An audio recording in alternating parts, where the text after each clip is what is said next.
सबसे पहले तो मैं पूरे देशवासियों का बहुत बहुत धन्यवाद कहना चाहती हूँ।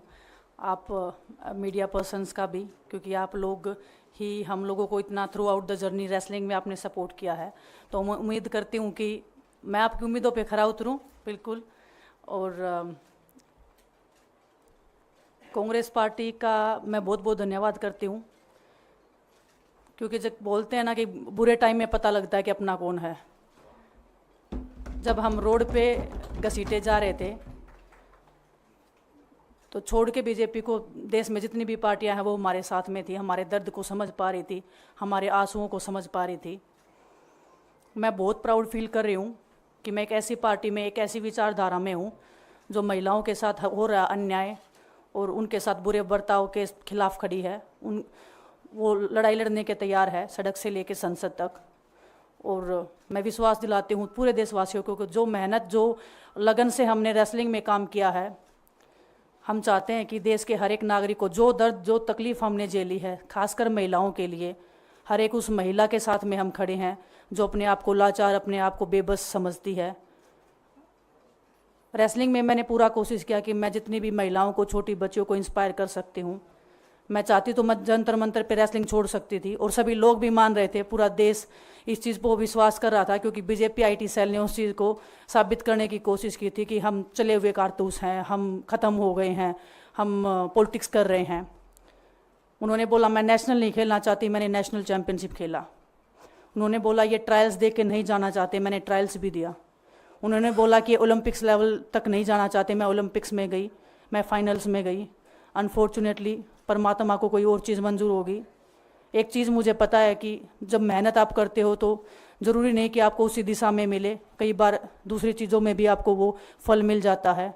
और परमात्मा ने मुझे मेरे देश के लोगों की सेवा करने का जो मौका दिया है, वो मैं मानती हूँ कि उससे बड़ा पुण्य का काम कोई नहीं हो सकता है। मेरे लिए बहुत प्राउड की बात है। बहुत एक मैं नई पारी की शुरुआत कर रही हूँ आज से। मैं चाहती हूँ कि जो हमने फेस किया एज ए खिलाड़ी होने के नाते, उन सब खिलाड़ियों को वो चीज़ ना फेस करनी पड़े। हम उनकी लड़ाई में साथ हैं। शायद उनको आज हिम्मत मिले कि जो पार्टियां पावर में रहती हैं शायद वो साथ में नहीं खड़ी हों, लेकिन उनके बहन भाई हैं जो उनके साथ में खड़े हैं। और उन्हें पता है स्पोर्ट्स में कितना गलत होता आया है, नहीं बोल पाते हैं खिलाड़ी। आप हमसे देख लो, बजरंग के ऊपर डोप का बैन लगा दिया 4 साल का, सिर्फ किसी लिए कि सिर्फ उन्होंने आवाज़ उठाई थी हमारे साथ बैठ के। तो उसका भुगतान हम कर रहे हैं, आज तक कर रहे हैं, लेकिन हम डरेंगे नहीं, पीछे नहीं हटेंगे। जो लड़ाई थी वो जारी है, ख़त्म नहीं हुई है। कोर्ट में हमारा केस चल रहा है, वो लड़ाई भी हम जीतेंगे, ज़िंदगी की जंग भी हम जीतेंगे। खेल में जैसे हमने कभी हार नहीं मानी है, तो हम इस नए प्लेटफॉर्म पे जो आ रहे हैं, देश की सेवा का भाव, और सिर्फ बोलने तक सीमित नहीं रहेगा ये। हम दिल से हमने खेल किया है और दिल से हम ये काम करेंगे, जी जान से मेहनत करेंगे, अपने लोगों के बीच में रहेंगे। जो भी हम अपने लोगों का भला कर सकते हैं, चाहे कितना ही % हमारे हाथ में होगा, वो हम करने की कोशिश करेंगे। और मैं अपनी बहनों को बताना चाहती हूँ कि आपकी बहन आपके साथ में है। किसी भी मुसीबत में, किसी भी पल, किसी भी क्षण आप ऐसे मत समझना कोई भी आपके साथ में नहीं है।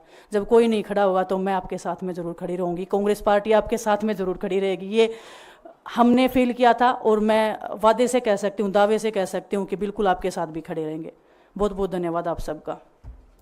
धन्यवाद दिनेश जी। मैं बजरंग पुनिया जी से आग्रह करूंगा कि वो अपने विचार आपके सामने रखें। सभी को नमस्कार।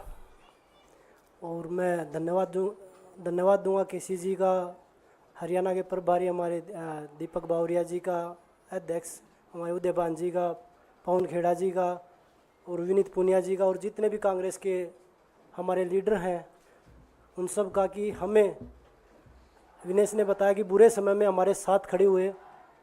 जो आज बीजेपी की आईटी सेल बोल रही है कि इनका मकसद तो सिर्फ राजनीति करना था, हमने तो उनको लेटर भेजा था, वो जब भी नहीं आए।